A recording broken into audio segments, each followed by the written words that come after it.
The wind screamed through the mountains like a living thing. Snow fell so thick that Daniel Carter could not see his own hand when he held it in front of his face. He stood at the window of his cabin and watched the storm rage outside. In his 34 years of life, he had never seen weather this bad. The cabin belonged to his grandfather before him. It sat alone in the Montana wilderness, far from any town or road. Daniel liked it that way. After 10 years as a Marine, he wanted peace and quiet. He wanted to wake up to bird songs instead of gunfire. He wanted to photograph deer and eagles instead of counting the days until his next mission. 3 days had passed since the blizzard started. The radio said it was the worst storm in 50 years. Daniel had enough food and firewood to last a month.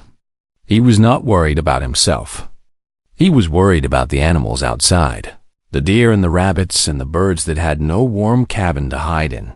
He added another log to the fire and sat down in his old leather chair. The flames danced and crackled. Outside, the wind continued to howl. Daniel closed his eyes and listened to the storm. Then he heard something else. It was a sound that did not belong to the storm. A crash. Something heavy hitting the ground, followed by a strange high-pitched whine that lasted for only a second before it stopped. Daniel opened his eyes. He sat very still and listened. The wind blew. The fire crackled. Nothing else. Maybe he had imagined it. Maybe the storm was playing tricks on his ears. He closed his eyes again, but he could not shake the feeling that something was wrong. Daniel was not the kind of man who ignored his feelings. In the Marines, his instincts had saved his life more than once. If something felt wrong, it usually was wrong. He stood up and walked to the door. He pulled on his heavy winter coat and his thick gloves. He grabbed the flashlight from the shelf and opened the door. The cold hit him like a punch to the face. The wind pushed against him so hard that he had to lean forward just to walk. Snow flew into his eyes and mouth. He could barely see the ground in front of him. He walked toward where he thought the sound had come from. The flashlight was almost useless in the blizzard. Its beam showed only a wall of white snowflakes. Daniel pushed forward anyway. After 50 steps, he almost tripped over something in the snow. He pointed the flashlight down and saw a shape. A body. A person lying face down in the snow. Daniel dropped to his knees and turned the body over. What he saw made him freeze. It was a woman, but she was not like any woman he had ever seen. Her skin was pale silver, almost metallic. Her fingers were long and thin, with an extra joint that human fingers did not have. Her hair was white as the snow around her, but it seemed to glow faintly even in the darkness. She wore a suit made of some strange material that looked like metal and cloth at the same time. The suit was torn in several places, and from the tears leaked a liquid that glowed soft blue in the flashlight beam. She was bleeding, but her blood was not red. It was blue, and it glowed like liquid light. Daniel stared at her for a long moment. His mind tried to understand what his eyes were seeing. This was not possible. This could not be real. People did not have silver skin. Blood was not blue, but the woman was real. She was lying in the snow, and she was dying. Daniel made a decision.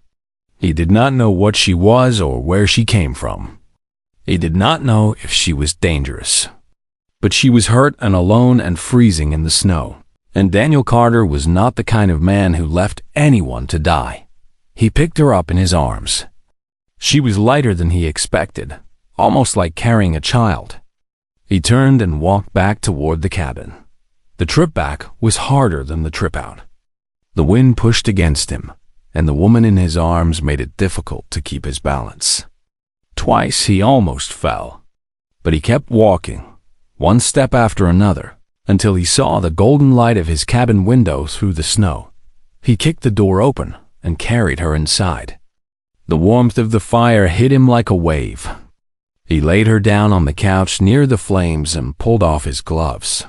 She was so cold. Her silver skin had turned almost gray. The blue blood was still leaking from her wounds.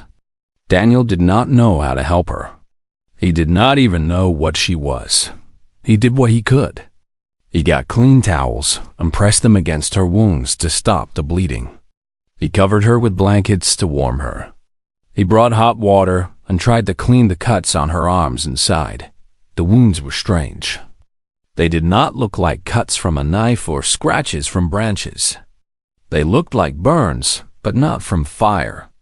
The edges were too clean, too precise. As he worked, her eyes opened. Daniel stepped back in surprise. Her eyes were violet, a deep purple that seemed to glow from within. They looked at him with a mixture of fear and confusion. She tried to speak. The sounds that came from her mouth were strange, like music and whispers mixed together.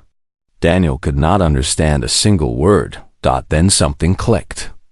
A small device on her collar lit up with a soft blue light. When she spoke again, the words came out in English. "Please," she said. Her voice was weak and tired. "Do not give me to them. Do not tell them I am here." Daniel knelt beside her. "Who? Tell who?" "They are coming," she whispered. "They will find me. They always find us. Who is coming? What happened to you?" Her violet eyes looked into his. There was so much fear in them, so much pain. But there was also something else. Hope. "My name is Vela," she said. "I am not from your world. I came here because I had nowhere else to go. I thought I would die here. I expected to die here. Your people... We were told your people are violent and dangerous." Daniel looked at this strange silver woman with glowing eyes and blue blood. She had crashed on his mountain in the worst storm in 50 years. She was running from something. She expected humans to hurt her. He stood up and walked to the kitchen. He ladled hot soup from the pot on the stove into a bowl. He brought it back to her and held it out. "I do not know what you are," he said. "I do not know where you came from or who is chasing you. But right now, you are hurt and cold and probably hungry. So eat this. Get warm. Rest. You are safe here, at least for tonight." Vela looked at the bowl of soup. Then she looked at Daniel. Tears formed in her violet eyes, tears that glowed faintly blue. "Why?" she asked. "Why would you help me? You do not know me. I am not even of your kind." Daniel shrugged. "Because you needed help. That is reason enough." He placed the bowl in her hands and walked back to his chair by the fire. Outside, the storm continued to rage. Somewhere out in the darkness, someone or something was hunting this strange woman. But for now, in this small cabin in the mountains, there was warmth and soup and a man who had decided that kindness needed no reason. Vela drank the soup slowly. The warmth spread through her body. She watched Daniel as he sat by the fire. This strange human who had carried her from the snow without asking anything in return. In all her years of watching Earth from above, she had never understood humans. Tonight, for the first time, she thought she might begin to. The storm lasted for 4 more days. During that time, Daniel and Vela stayed together in the small cabin. He gave her his bed and slept on the couch. He cooked simple meals and shared them with her. He changed her bandages every morning and every night. Her wounds healed faster than any human wounds could heal. By the 2nd day, the cuts had closed. By the 4th day, there were no marks at all, just smooth silver skin. Vela slept for most of the first 2 days. When she was awake, she watched Daniel with curious eyes. She seemed surprised by everything he did. When he made her tea, she studied the cup like it was a miracle. When he added wood to the fire, she tilted her head and asked him questions about how the flames worked. On the 3rd day, she was strong enough to sit up and talk. "I should tell you who I am," she said.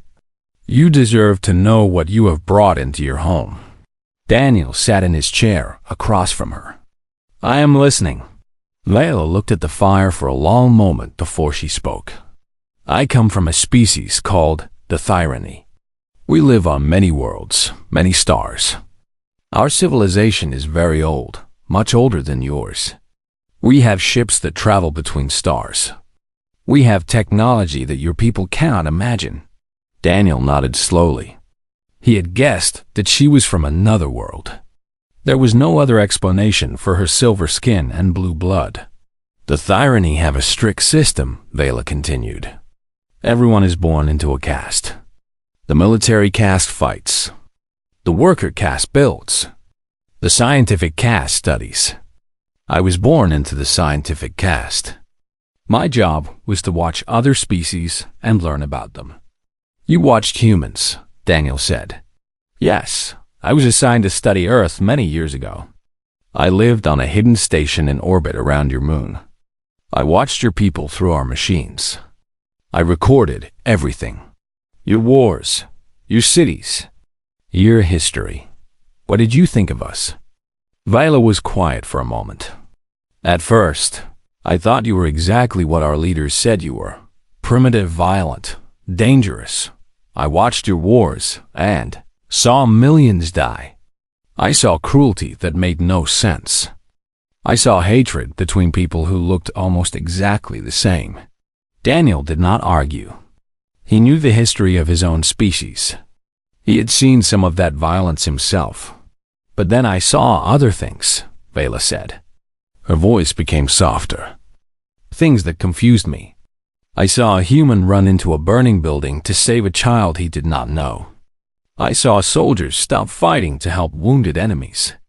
I saw people give food to strangers when they barely had enough for themselves. She looked at Daniel. I saw a man carry an alien woman from a snowstorm, even though he had every reason to be afraid of her. Daniel shrugged. That is just what people do. No, Vela said firmly. That is not what all species do. The Thyrany would never do such things. In our culture, there is no value in helping strangers. There is no reward for kindness. We are taught to serve the collective, to follow orders, to do our duty. But we are not taught to care. She stood up and walked to the window. The storm was finally weakening. Through the falling snow, they could see the outline of the mountains. I began to change, she said quietly. Watching your people changed me. I started to question things I had always believed. I started to wonder if the Thyrany way was the only way. That is dangerous thinking in a strict society, Daniel said. Very dangerous. But I could not stop. The more I watched, the more questions I had. And then I discovered something terrible. Something that made me understand why the Thyrany Council was so interested in Earth. Daniel leaned forward. What did you discover? Viola turned to face him. There was pain in her violet eyes, pain and shame. The Thyrany are dying, she said. Our species has existed for so long that our genetics have become weak. Each generation is smaller and sicker than the one before. Our scientists have tried everything, but nothing works. In 1,000 years, perhaps less, the Thyrany will be extinct. I am sorry, Daniel said. He meant it. Even if these Thyrany were strangers from another world, the death of an entire species was a tragedy. The council found a solution, Vela continued. They discovered that humans are genetically compatible with Thyrany in ways that no other species has ever been. Your DNA can strengthen ours. Your blood can save our race. Daniel felt a cold feeling in his stomach. What exactly does that mean? Vela closed her eyes. It means the council has decided to harvest Earth. They will come with their ships and their soldiers. They will take millions of humans, maybe billions, and use them for breeding programs to strengthen the Thyrany bloodlines. Your people will become livestock, property, tools to save a dying empire. Daniel stood up slowly. His hands were shaking, but not from fear. From anger? When? He asked. I do not know exactly. Soon, within a few of your years. The fleet is being prepared. The plans are almost complete. And you knew about this? Vela opened her eyes. Tears were flowing down her silver cheeks, tears that glowed faintly blue. I discovered it 6 months ago. When I learned the truth, I knew I could not let it happen. I stole the evidence, the files that prove what the Council is planning. I was going to release them, to show all Thareni what our leaders truly are. But they caught me before I could. She touched her side, where the wounds had been. The enforcers nearly killed me. I barely escaped in a stolen ship. I had nowhere to go, so I came here. To Earth, to the world I had watched for so long. Daniel walked to the window and stood beside her. Outside, the storm was dying. The snow was falling more gently now. You came here to warn us, he said. I came here to die, Vela admitted. I thought there was no hope. The Thareni are too powerful. Their technology is too advanced. What could one person do against an entire empire? But you did not die. No, you saved me. She looked at him with something like wonder in her eyes. You carried me from the snow. You healed my wounds. You gave me soup and warmth and kindness. You did not even ask what I was or why I was here. You just helped me. Daniel turned to face her. So what do we do now? You have information that could save my entire species. The storm is ending. Your enforcers are probably still looking for you. What is the plan? Vela looked surprised. You want to help me? Even now, knowing what my people plan to do to yours. You are not your people, Daniel said. You risked your life to stop them. That makes you the best ally humanity has right now. A small smile appeared on Vela's face. It was the first time Daniel had seen her smile. You are very strange, Daniel Carter. Everything I was taught about humans said you would be selfish and afraid. But you are neither of those things. Maybe your teachers were wrong about a lot of things. Vela nodded slowly. Perhaps they were. Perhaps that is why I needed to come here. To learn what the Thareni have forgotten. To remember what it means to care about something beyond ourselves. Outside, the sun was breaking through the clouds for the first time in a week. The snow sparkled like diamonds under the light. Somewhere out there, enemies were searching for Vela. Somewhere beyond the sky, a fleet was preparing to enslave humanity. But in this moment, in this small cabin in the mountains, a man and an alien stood together at a window and looked at the same sun. They had a long fight ahead of them, but they would not fight it alone. The storm had stopped completely by the next morning. The sky was clear and blue, and the sun made the snow shine so bright that it hurt to look at it. Daniel stood on the porch and breathed in the cold, fresh air. Beside him, Vela wrapped herself in a thick blanket and shivered. How do you live in such cold? She asked. You get used to it, Daniel said. Humans can live almost anywhere. Deserts, mountains, frozen lands. We adapt. Vela looked out at the white wilderness. The Thareni live only in controlled environments. Our cities have perfect temperature, perfect air, perfect everything. We have forgotten what it means to struggle against nature. Maybe that is your problem, Daniel said. Vela looked at him curiously. What do you mean? Daniel thought for a moment before answering. When I was in the Marines, we had a saying. Hard times make strong men. Easy times make weak men. If everything is always perfect, if there is no struggle, then you never learn how to fight. You never learn how to survive when things go wrong. And you believe this makes humans stronger than the Thareni? I do not know about stronger. But I know that humans have been fighting to survive since the beginning of our history. We have faced ice ages and plagues and wars. We have nearly destroyed ourselves more than once. But we always come back. We always find a way. Vela was quiet for a long time. Then she said something that surprised him. I need to tell you something else. Something about me. Daniel turned to look at her. What is it? I told you, I was born into the scientific caste. That is true. But I did not tell you which family. She paused and took a deep breath. My mother is a member of the High Council. My father was a prince of the old royal bloodline.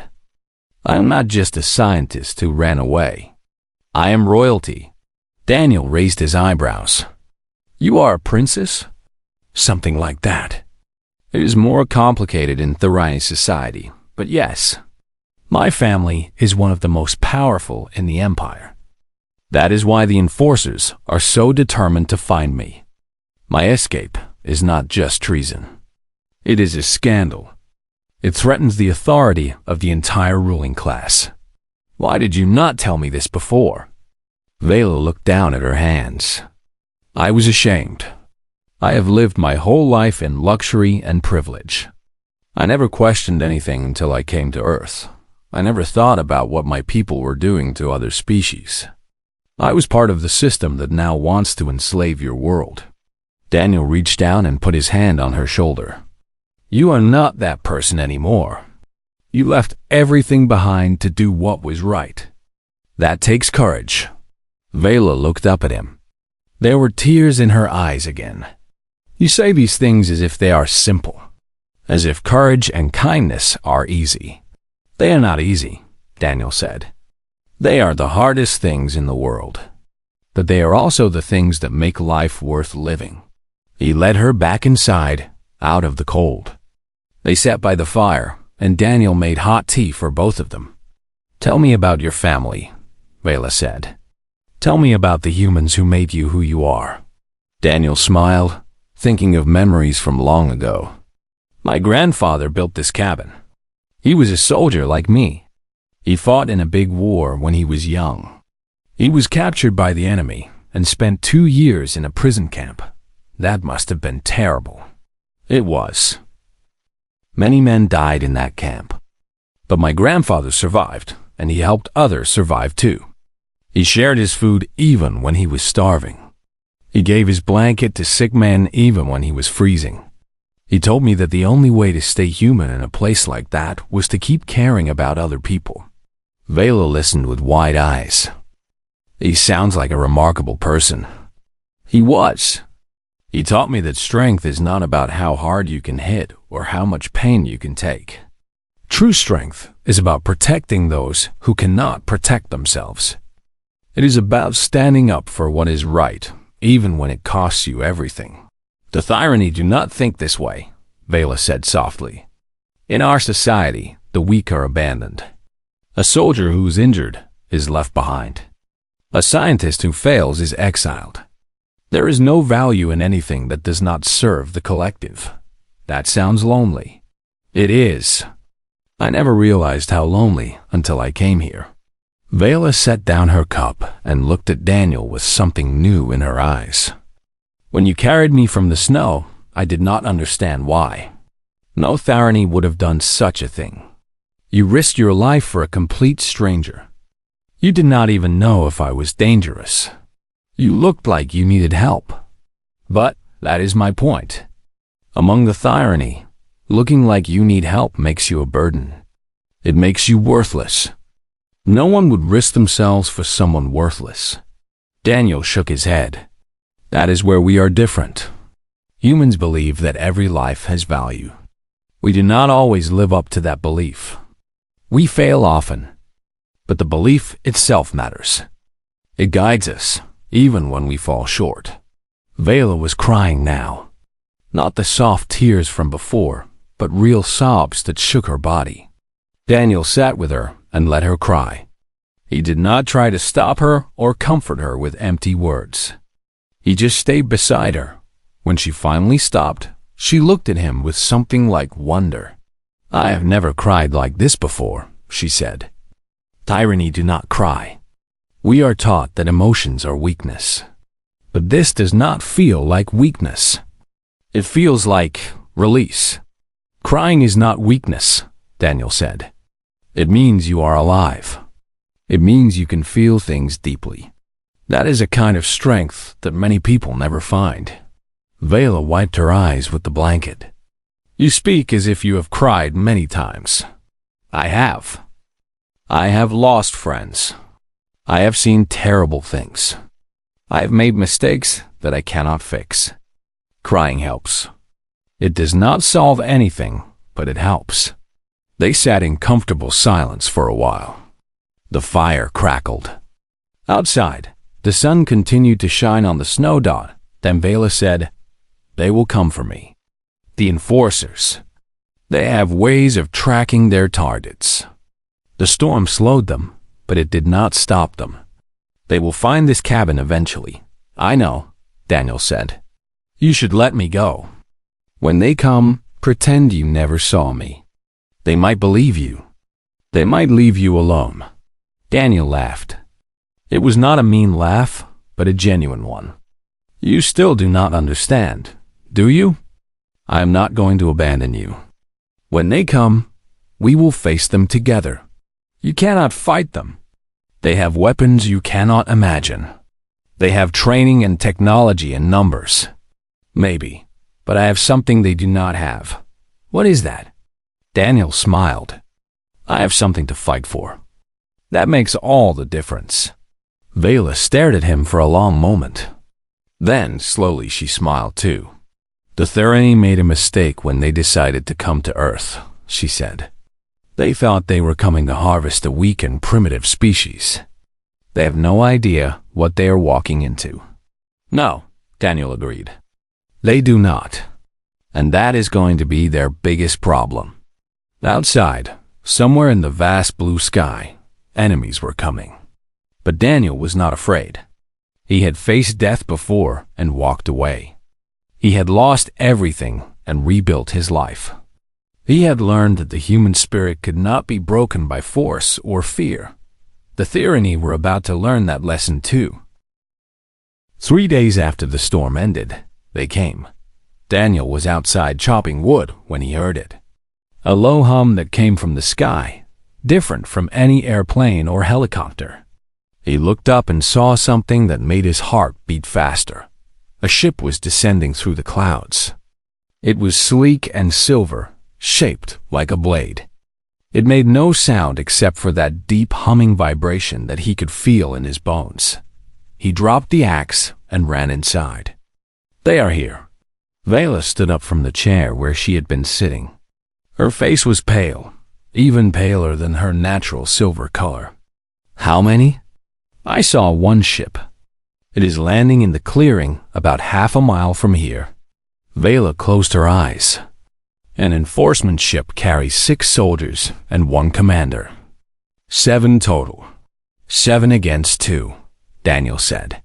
He walked to the cabinet in the corner and opened it. Inside were his old marine rifle and 2 handguns. He had kept them for protection against bears, but they would have to serve a different purpose today. Your weapons will not hurt them, Vela said. Therani armor can stop any projectile. Then, we need a different plan. Daniel looked around the cabin, thinking quickly. Tell me everything about how they fight. Their weaknesses. Their habits. Everything. Vela spoke fast. They are trained for direct combat. They are not used to hiding or traps. They think in straight lines. They will come directly toward the cabin, because that is the efficient path. Good. What about their armor? You said bullets will not work. The armor protects against fast projectiles, but it is less effective against slow pressure. Blades can penetrate if pushed hard enough. Fire hurts them badly because the armor traps heat inside. Daniel nodded, his mind working. What about their eyes? Their joints? The helmet protects the eyes, but the visor can crack under strong impact. The joints are weaker, especially behind the knees and under the arms. That is enough. Daniel started moving around the cabin, gathering things. Rope, fuel for the lanterns, his hunting knife, matches. What are you doing? Vela asked. Preparing. We have maybe 20 minutes before they reach us. That is enough time to give them some surprises. He worked fast, setting traps around the cabin. He poured lantern fuel along certain paths. He rigged tripwires connected to heavy logs. He found positions where he could hide and strike. Vela helped him. She showed him how to set the rope at the right height to catch a Thyrany soldier.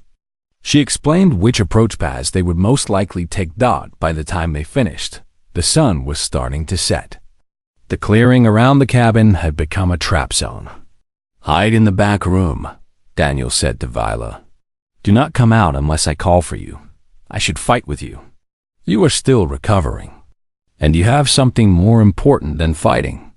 He pointed to the data device she carried, the one with the stolen evidence. "If I fall, take that and run. Find a way to share it with the world. That is more important than anything else." Vela looked like she wanted to argue, but she knew he was right. She squeezed his hand once, then disappeared into the back room. Daniel walked out onto the porch. The evening was cold and quiet. The snow glowed orange in the fading sunlight. He saw them coming through the trees. 6 figures in dark armor, moving in perfect formation. Behind them walked a 7th, taller than the others, wearing a cape over his armor. That would be the commander. They stopped at the edge of the clearing. The commander stepped forward and spoke. His voice was amplified by his helmet, echoing across the snow. "Human, we know the traitor is inside your dwelling. Hand her over and you will not be harmed." Daniel stayed on the porch. "She is under my protection. If you want her, you will have to go through me." The commander made a sound that might have been a laugh. "You? One primitive human against 7 Thyrany soldiers? You are brave but foolish. I get that a lot. This is your final warning. Step aside or be destroyed." Daniel raised his rifle. "Come and take her." The commander gave an order. The 6 soldiers began to advance toward the cabin. The first one hit the tripwire. The heavy log swung down from the trees and caught him in the chest. The armor protected him from death, but the force knocked him backward into the snow. The second soldier stepped on the ground that Daniel had soaked with fuel. Daniel threw a match. Fire erupted around the soldier's feet. He screamed as the heat trapped inside his armor began to cook him. The other soldiers scattered, suddenly aware that this was not going to be easy. Daniel did not wait for them to recover. He ran from the porch into the trees, circling around to attack from the side. He could not fight them directly, but he could pick them apart one by one.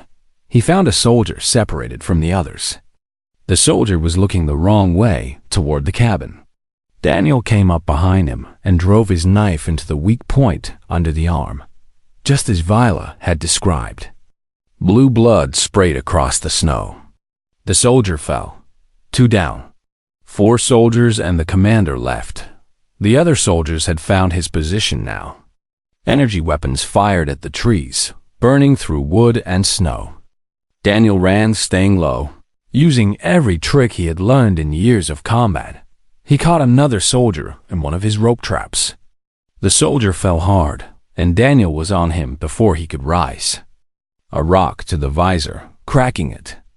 Then the knife, finding the exposed face underneath. 3 down, but now the remaining soldiers were being more careful. They had formed a tight group, covering all angles. Daniel could not get close without being seen. He needed help. "Vela!" He shouted. She came out of the cabin with something in her hands. A device she had taken from the first fallen soldier. She pressed a button, and a high-pitched sound filled the air. The soldiers grabbed their helmets, falling to their knees. The sound was doing something to their equipment, disrupting their communications, maybe their sensors too. Daniel charged. He hit the closest soldier at full speed, knocking him down. His knife found the weak point behind the knee. Another soldier tried to aim at him, but Daniel rolled and the shot missed. He grabbed a fallen weapon and fired without aiming. The energy bolt hit the soldier in the chest and burned through the armor. 4 down. 1 soldier and the commander left. The last soldier tried to run. Vela met him at the edge of the clearing. She moved faster than Daniel expected, faster than he thought possible. She hit the soldier with the disruption device, and he collapsed. Only the commander remained. He stood alone in the clearing, surrounded by his fallen soldiers. Daniel faced him from 10 feet away. The commander removed his helmet, revealing a face much like Vila's, silver skin and violet eyes, but twisted with rage. "I am Commander Sethrak," he said. "I have killed hundreds in service of the Empire. Do you truly believe you can defeat me, human?" Daniel was bleeding from a cut on his arm. His body was exhausted, but he stood straight and looked Sethrak in the eyes. "I do not need to defeat you," Daniel said. "I just need to stop you. And that is exactly what I am going to do." Sethrak drew a blade from his side and charged. The fight was brutal. Sethrak was faster and stronger than any human. His blade cut deep into Daniel's shoulder. But Daniel kept fighting. Every time he was knocked down, he got back up. Every time he was cut, he struck back. In the end, it was Vela who ended it. While Daniel kept Sethrak busy, she crept up behind the commander with the blade of a fallen soldier. She drove it into his back, through the weak point at the base of the spine. Sethrak fell. The clearing was silent, except for the sound of heavy breathing. Daniel collapsed in the snow, his blood mixing with the blue blood of the Thyrany. Vela knelt beside him. "You are hurt badly." "I have had worse," Daniel said, though he was not sure if that was true. Vela grabbed Sethrak's communicator. She activated it and began to speak in her own language. Daniel could not understand the words, but he understood the tone. She was making a declaration, a warning. When she finished, she switched to English for him. "I told them who I am. I told them that Earth is under my protection, and I transmitted all the evidence of the Council's crimes to every ship in the fleet and every communication network in the Empire." Daniel smiled weakly. That should cause some problems. More than problems. Civil war, perhaps. The truth will tear them apart. She helped Daniel to his feet and supported him as they walked back to the cabin. Behind them, the bodies of the enforcers lay in the snow. The battle was over. But the war was just beginning. The days after the battle were strange and quiet. Daniel healed slowly from his wounds. Vela cared for him the way he had cared for her, changing bandages, making soup, sitting beside him while he slept. The Thyrany fleet that had been hiding near Earth's moon went silent. No more ships came. No more enforcers appeared in the sky. Vela explained that the evidence she had transmitted was causing chaos throughout the Empire. Factions were turning against each other. The Council's authority was crumbling. For now, Earth was safe. But Vela knew this would not last forever. Eventually, the Thyrany would resolve their internal conflicts. Eventually, they might turn their attention to Earth again. Humanity needed to be ready. A week after the battle, a helicopter appeared over the mountains. Daniel was not surprised when it landed near the cabin, and men in suits stepped out. He'd been expecting visitors. The men were from a government agency that Daniel had never heard of. They had detected strange energy signatures in the area. They had seen satellite images of the Thyrany ship. They had questions, many questions. Daniel told them everything. He introduced them to Vela. He showed them the bodies of the enforcers and the crashed ship in the clearing. The men were shocked at first, then scared, then determined. They made phone calls to people far more powerful than themselves. Within days, more visitors arrived. Scientists, military officers, leaders from multiple countries who had been told the truth in secret meetings. Vela answered all their questions. She explained Thyrany technology, politics, and history. She drew diagrams of their ships and weapons. She described the fleet's strength and weaknesses. She held nothing back. In return, she asked for only one thing: that humanity use this knowledge to defend itself, not to become like the Thyrany. Your species has a choice, she told the gathered leaders. You can use this warning to build weapons and conquer others. You can become exactly what the tyranny feared. Or you can choose a different path. You can prepare to defend yourselves while staying true to the values that make you unique. One of the leaders, an older woman with gray hair, asked the question that everyone was thinking. Why should we trust you? You are one of them. How do we know this is not a trick? Vela looked at Daniel, who was sitting in the corner with bandages still wrapped around his shoulder. I could tell you about my years of watching Earth, she said. I could explain how your species changed me. But the real answer is simpler. That man saved my life when he had every reason to let me die. He taught me that kindness is not weakness. He showed me that courage means protecting others, not conquering them. If one human can change everything I believed, then perhaps I can help your species see what you are truly capable of. The leaders looked at Daniel. He shrugged. She is telling the truth, he said. I have seen her fight against her own people. I have watched her give up everything to warn us. She is not the enemy. She is the best friend humanity has ever had. Over the following months, everything changed. Governments around the world began preparing for contact with alien life. Scientists studied the tyranny technology that Vela provided. Military strategists developed defense plans using her knowledge of enemy tactics. Space agencies accelerated their programs, but there was also something else, something less visible but just as important. The story of what happened in the Montana mountains spread quietly among those who needed to know. The story of an alien who risked everything because she believed in humanity. The story of a man who carried a stranger from the snow because it was the right thing to do. That story became a symbol.